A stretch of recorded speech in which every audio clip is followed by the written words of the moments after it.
Hi, I'm Maria from the Property Management Department, and today we're going to be discussing what you should do if you find a water leak in your property. The first thing that you need to do is turn off your stop tap. This will stop any water coming in.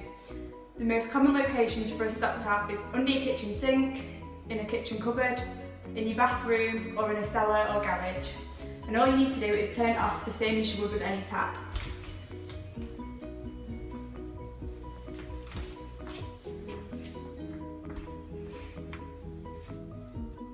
Once you've turned the stop tap off, you'll need to open all of the taps in the property to drain out the water from the system. Don't forget, you'll also need to run the taps in the bathroom to get rid of the water in the system.